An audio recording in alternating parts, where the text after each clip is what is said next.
Buenos días a todos. Mm, Primero, pues muy satisfecho porque hace 20 años soñaba yo con esto y soñaba yo con lo que llamaba ver crecer la mancha. ¿La mancha qué es? Los amantes de la gastroenterología creo que crecen día a día, eso está muy bien. Eh, la clínica Sommer de Río Negro, para los que no la conocen, y la Universidad CES. Soy Gonzalo Guevara, gastroenterólogo, y hoy en esta convención vamos a hablar de colitis ulcerativa severa, errores frecuentes en el tratamiento. El tema es un poco, digamos que difícil en el sentido de que es bastante amplio y que se busca hablar de algo que uno de pronto nunca había pensado en ese sentido con la pregunta tal como está. Pues para entrar en contexto, debemos ver que la colitis ulcerativa como tal es una enfermedad realmente severa, una enfermedad que causa mucha morbi e incluso mortalidad. Y más o menos el 20% de los pacientes tendrán algún episodio severo que les obligue a tener un episodio de hospitalización. Si hablamos del 20% de los pacientes en general, indica que la enfermedad es bastante seria y de esos el 1 o al 2% pueden tener episodios fulminantes que les pueden llevar a la muerte. Hace muchos años los pacientes que tenían colitis ulcerativa y hacían episodios fulminantes o severos se morían y la mortalidad era altísima. Ya con la introducción de los corticoides la mortalidad bajó bastante y bajó de 30 a 40% y ahora está en un solo dígito.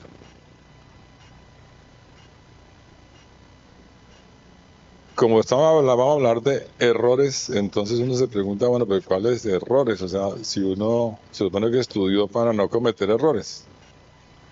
Entonces uno tiene que entender esto. El trabajo clínico diario implica la toma constante de decisiones y cada una de ellas está sujeta a un posible error.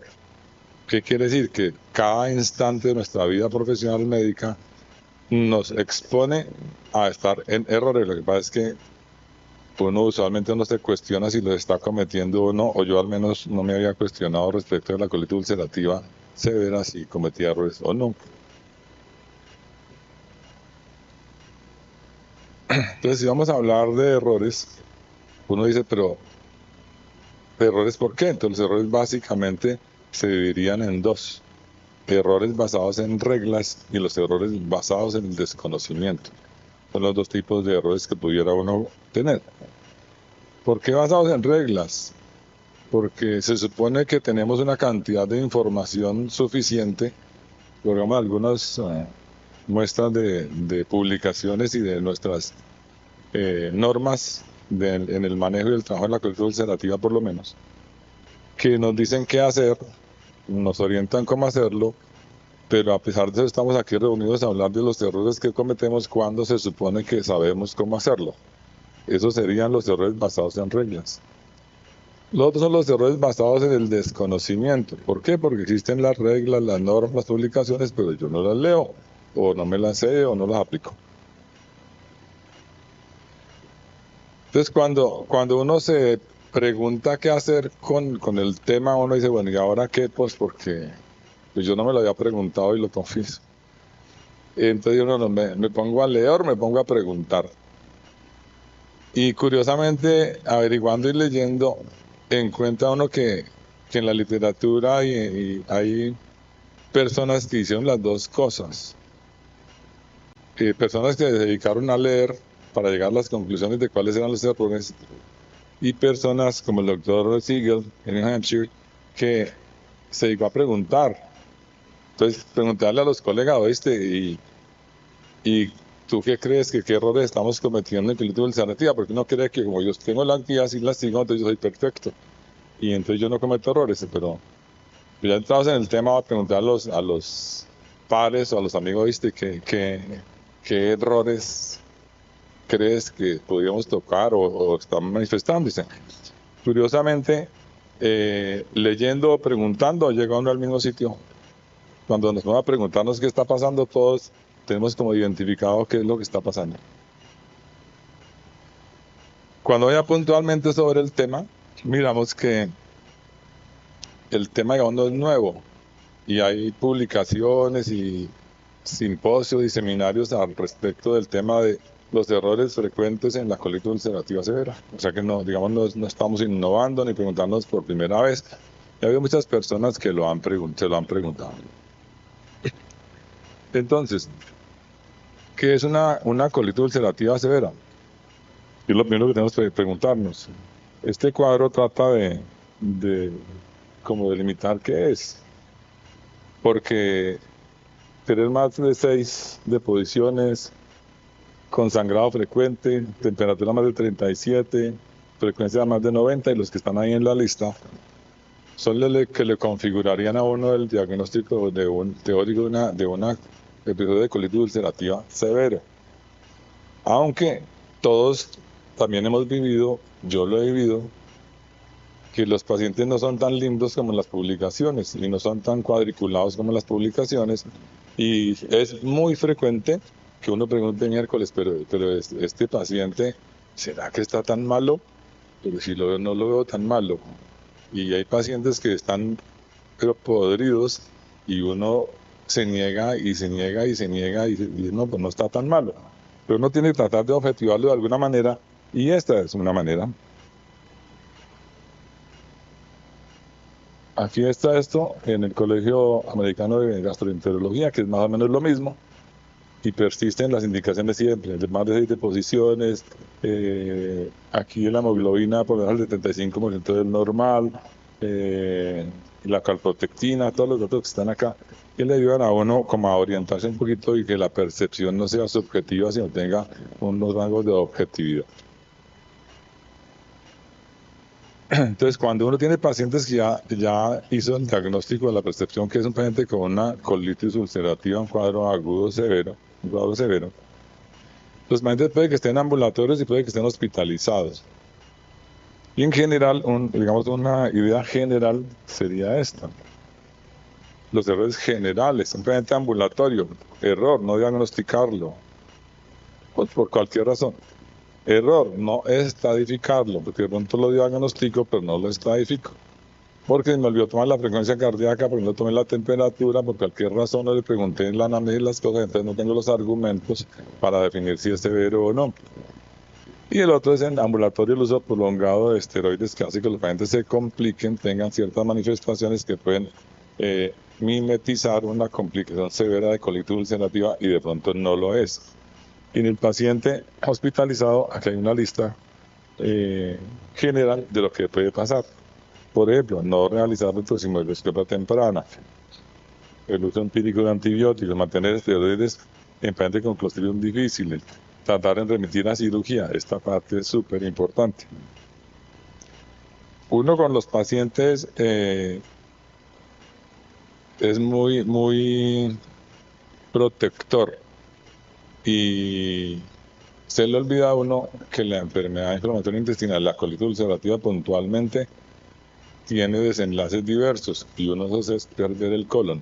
Pero uno se pega de cuidárselo, y entonces se le olvida y tarda en interconsultar al colega de cirugía.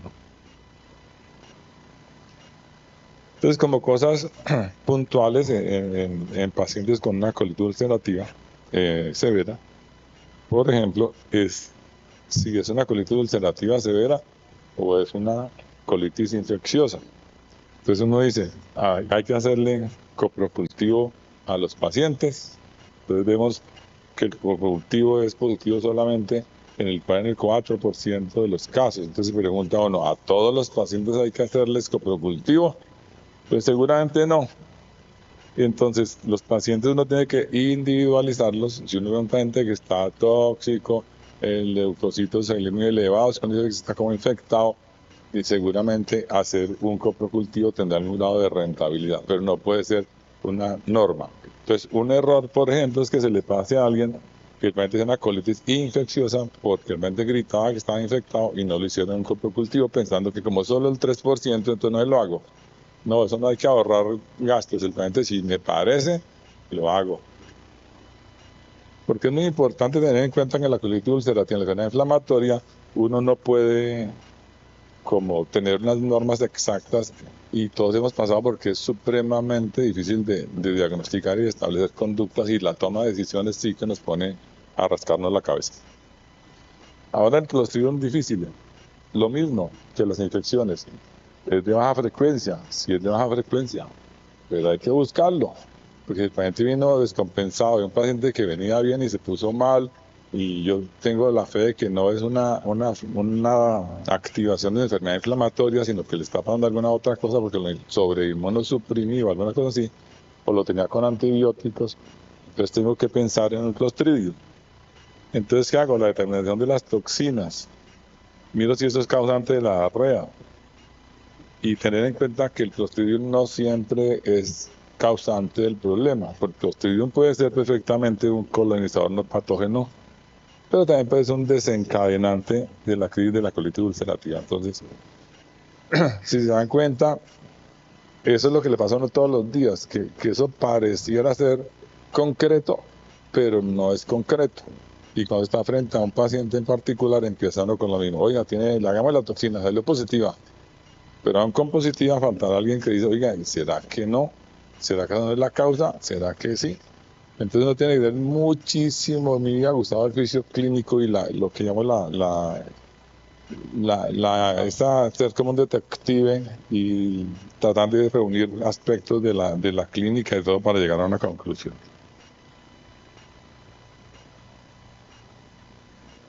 Esto es como un diagrama de flujo en el cual los pacientes llegan con enfermedad inflamatoria y mira uno aquí si la de Clostridium, si está positivo, si es un primer episodio,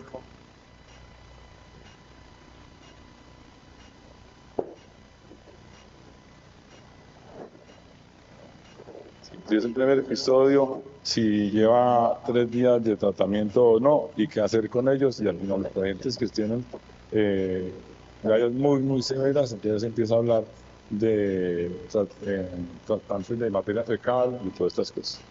La idea central básicamente es que en el Clostridium difficile hay que tener la toxina. En todo paciente que se le salió del encuadre normal, que se le complicó el paciente en todos, entonces tiene que hacer la toxina por lo menos para sospecharlo y mirar cómo va el paciente. El tratamiento se hace obviamente, ustedes saben, con vancomicina inicialmente. Y si el paciente es un Clostridium, que es el determinante de la enfermedad, el paciente tiene que mejorar rápidamente. Si el paciente no mejora rápidamente, pues seguramente no era eso.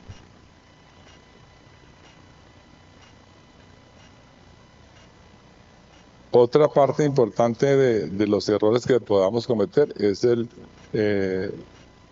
pasar por alto el cuadro clínico y la severidad cuando el paciente, por ejemplo, está haciendo un megacolon. Los pacientes pueden hacer un megacolon y se nos puede pasar por alto, pues porque no lo vimos o porque queremos esquivarle el colon. Entonces, el megacolon se puede ver fácilmente con una radiografía sencilla, simple de abdomen en supino. Entonces, básicamente, si el paciente tiene un diámetro mayor de 6 centímetros en la asa colónica, por ejemplo, si tiene imagen de miga de pan, si tiene neumatización del intestino delgado, o si tiene gas en la pared del colon, pues seguramente tiene un megacolon tóxico. Y si el paciente está descompensado, pues entonces hay que estar muy alertas porque el paciente puede complicarse, perforarse y morirse. Entonces, esto en general, unos criterios de megacolon tóxico, eso no está consensuado, no está firmado en una notaría, que eso es lo que tiene, pero esto es lo que hay. Es lo que uno debe tener en cuenta más o menos para tener una orientación sobre qué puede ser lo que tenga un paciente que se nos descompensa, se distiende, hace paros fecales o así, o está supremamente complicado de la colitis ulcerativa. Entonces, fácilmente hacerlo con una simple radiografía simple de abdomen. Otro punto que es de controversia también. Cuando un paciente tiene un diagnóstico de colitis ulcerativa y llega al servicio de urgencias o se hospitaliza, es frecuente que le pidamos una colonoscopia. No debemos hacerlo porque el paciente está descompensado, ya está demostrado que las colonoscopias no cambian la decisión de manejo. Entonces, un paciente descompensado, colitis severa, no se le debería pedir una colonoscopia. Porque incluso incluso colaborar para que el paciente se desenlace o se desarrolle hacia un megacolon tóxico por colonización bacteriana o migración. Entonces, lo que hay que hacer es rectosigmoidoscopia y biopsias. Entonces, paciente descompensado que vino, una rectosigmoidoscopia nada más y ojalá en forma temprana. Entonces, como digo, un error en el manejo de la colitis ulcerativa, hacer colonoscopia a los pacientes descompensados severos. Este es un estudio donde se hace la sigmoidoscopia flexible temprana en pacientes con colitis ulcerativa severa y se ve que tiene una respuesta importante en cosas con la mortalidad, en el shock, en el ingreso a cuidado intensivo y en factores de índole económica y desenlace económico de los eventos. Entonces, los pacientes rectos sigmoidoscopia. El citomegalovirus, otra cosa que se nos puede pasar por alto. El citomegalovirus en pacientes inmunosuprimidos puede ser un habitante no deseado, y los pacientes con colitis ulcerativa más. Entonces, lo debemos sospechar en todo paciente que no responda al tratamiento. En todo paciente que no responda al tratamiento. ¿Cómo se hace? Con la rectosigmoidoscopia. Uno puede hacer muchas cosas al citomegalovirus, pero lo que le va a definir realmente es la biopsia. Uno puede hacer estudios serológicos y tal, pero lo que le define es la biopsia. Por eso todos los pacientes descompensados, que uno tenga la sospecha, una rectosigmoidoscopia y una biopsia. ¿Por qué? Porque en simple hematoxilina eosina se puede ver el citomegalovirus. Hay pruebas más sofisticadas, inmunohistoquímica, PCR, lo que uno quiera, pero la hematoxilina eosina es posible que sea sencilla, a la mano y nos solucione el problema. El tratamiento será con ganciclovir más el tratamiento de la colitis ulcerativa. Si el paciente tiene citomegalovirus, no hay que suspenderle a la carrera del tratamiento, hay que asociarle el ganciclovir. Como tienen un tejido ocupado, un órgano ocupado, pues es infección, entonces es enfermedad, entonces 10 miligramos por kilo de ganciclovir. Y tienen que responder rápidamente. Otro problema, la nutrición. Existe un concepto que se llama como el reposo intestinal. Entonces, que debemos decir no al reposo intestinal. Los estudios y la literatura ha demostrado que el reposo intestinal en colitis ulcerativa complicada severa no mejora el desenlace. Entonces, la idea es que los pacientes lleguen enfermos, pero se trate de mantener en la medida de lo posible la vía oral, la alimentación enteral. Se debe tratar de evitar la nutrición parenteral. Hay ocasiones en que pues uno utilizando esto del reposo intestinal los pone en ayuno y les pone nutrición parenteral para cuidar no sé qué, pero no se mejora. Obviamente, si el paciente tiene obstrucción o tiene un megacolon tóxico, entonces tendremos que suspender la vía oral. Estos son, digamos, todo el reposo intestinal, ya está en las guías también, que se indica que no se debe manejar los pacientes así.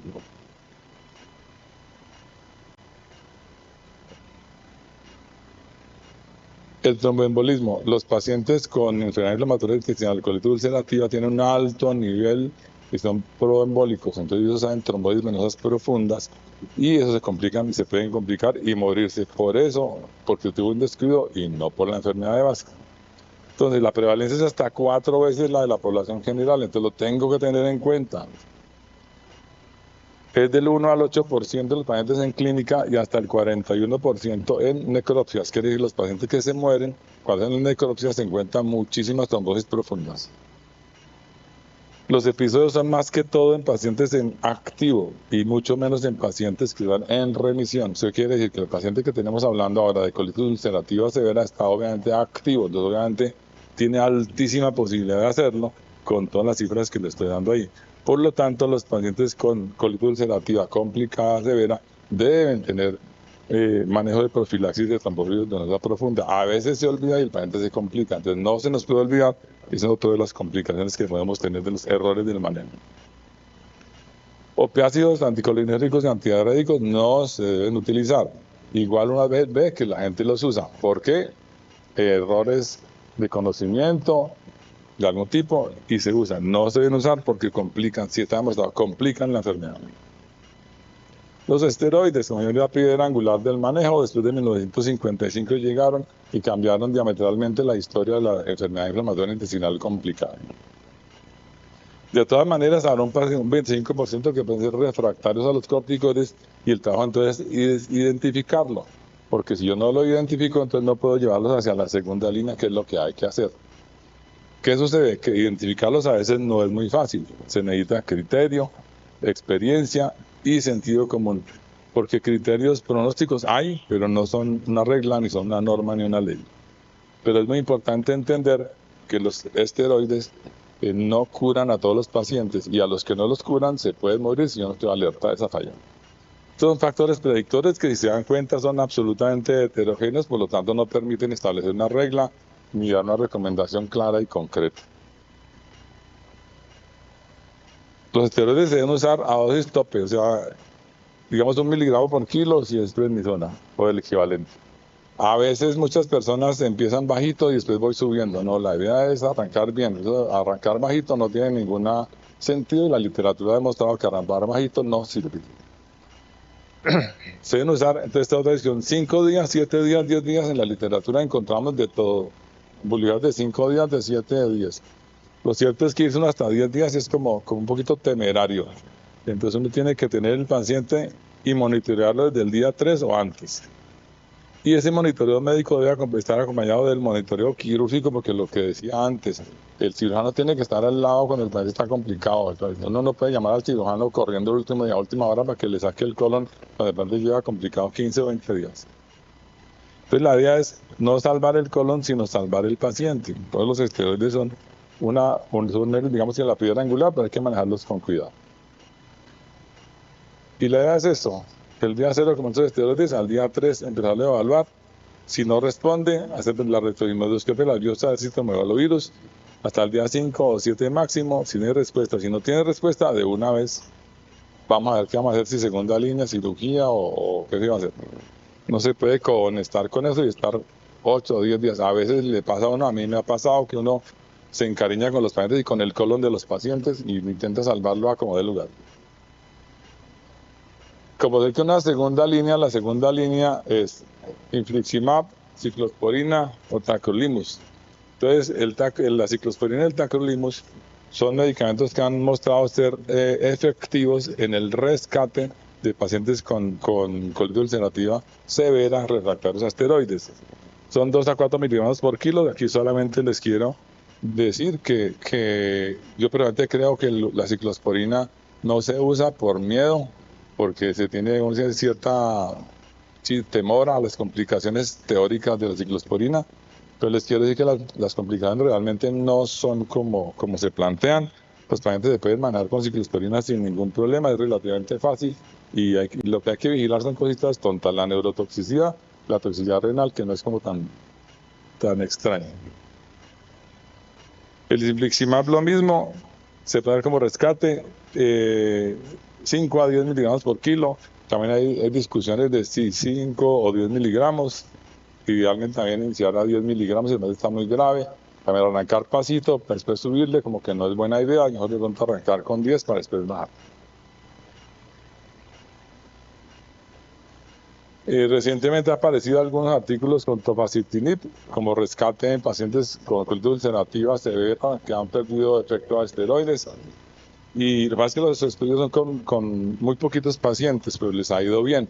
Obviamente falta más información, pero para saber que eso existe y está sobre la mesa. Para terminar, lo que venía diciendo desde antes, los pacientes que tienen enfermo el colon no siempre son de manejo médico y la cirugía está sobre la mesa siempre. Por lo tanto, la cirugía no es un fracaso, la cirugía es un tratamiento igual al infliximab, al tofacitinib, al que uno quiera. Lo que pasa es que uno se resiente y se resiste a tenerlo sobre la mesa como un tratamiento igual que cualquiera otro. Entonces, por eso hacía el llamado a que los pacientes se manejan en conjunto y tempranamente con el cirujano. Y si van a cirugía, pues se fueron para cirugía y nada que hacer. Es la vida de la enfermedad de su desenlace. Muchas gracias. Me disculpan por la voz, por favor. Gracias.